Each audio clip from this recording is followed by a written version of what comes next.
સાબરવાસ news હવે જોઈએ અગત્યના સમાચાર। રાષ્ટ્રીય ગ્રામીણ આજીવિકા મિશન થકી જય અંબે સખી મંડળની બહેનો આત્મનિર્ભર બની। ગૃહ ઉદ્યોગ થકી વર્ષે 1.5 લાખથી વધુની આવક મેળવી રહી છે સખી મંડળની બહેનો।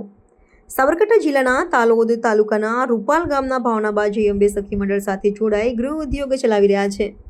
ગૃહ ઉદ્યોગ થકી તેઓ અને ગામની અન્ય બહેનો આર્થિક રીતે આત્મનિર્ભર બન્યા છે। ભારત સરકાર દ્વારા 2011માં શરૂ કરાયેલ રાષ્ટ્રીય ગ્રામીણ આજીવિકા મિશનનો મુખ્ય હેતુ ગ્રામ્ય વિસ્તારની બહેનોને રોજગાર તથા સ્વરોજગાર માટે પ્રોત્સાહિત કરી તાલીમબદ્ધ કરવાનો છે। વડાપ્રધાન શ્રી નરેન્દ્ર મોદીના મહિલા સશક્તિકરણ અભિયાનને સાર્થક કરવાનું કામ અહીં કરવામાં આવી રહ્યું છે। આ મંડળના ભાવનાબા હંસરાજસિંહ ઝાલા જણાવે છે કે તેમનું જય અંબે સખી મંડળ છેલ્લા 2 વર્ષથી ગૃહ ઉદ્યોગ શરૂ કરી આત્મનિર્ભરતા તરફ પગલું ભર્યું છે।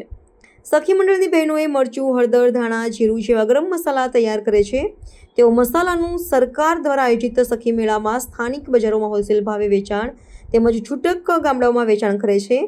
આ ઉદ્યોગ દ્વારા બહેનો વર્ષે 1.5 લાખથી વધુ આવક મેળવી રહ્યા છે, જેના કારણે આજે તેઓ બાળકોને શિક્ષણ, પોતાની નાની મોટી જરૂરિયાતો, પરિવારના અન્ય સામાજિક ખર્ચ જેવી બાબતોમાં આત્મનિર્ભર બન્યા છે। પોતાના પરિવારની આર્થિક સ્થિતિમાં સુધારો થયો છે। પૈસા માટે હવે તેઓ અન્યાય સાથે હાથ ફેલાવવો પડતો નથી। આ મહિલાઓ આત્મનિર્ભર બની જેથી તેમને આત્મવિશ્વાસ મળ્યો છે। જય અંબે સખી મંડળની આ સફળતા ગ્રામ્ય મહિલાઓ માટે પ્રેરણારૂપ સાબિત થઈ રહી છે। રિપોર્ટર મિનેશભાઈ વ્યાસ, તલોદ।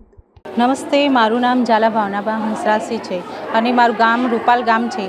હું છેલ્લા 2 વર્ષથી મસાલાનો ધંધો કરું છું અને એમાં મને સારો એવો ફાયદો થાય છે। અમે બે વર્ષના હું લગભગ 1.5 લાખ જેટલા એટલી આવક લઉં છું અને આની શરૂઆત મને રાષ્ટ્રીય ગ્રામીણ આજીવિકા મિશન દ્વારા તેમાં જોડાયા પછી આ ગૃહ ઉદ્યોગ મેં ખોલ્યો અને આ રીતે મારી રોજગારી મને મળે છે। આવા ન્યૂઝ જોવા માટે સાબર આવાઝ યુટ્યુબ ચેનલને સબસ્ક્રાઇબ કરો અને લાઇક કરો, જેથી હવે પછીના દરેક સમાચાર સબસ્ક્રાઇબ કરેલા હશે તેઓને નવા સમાચારની માહિતી મળી જશે।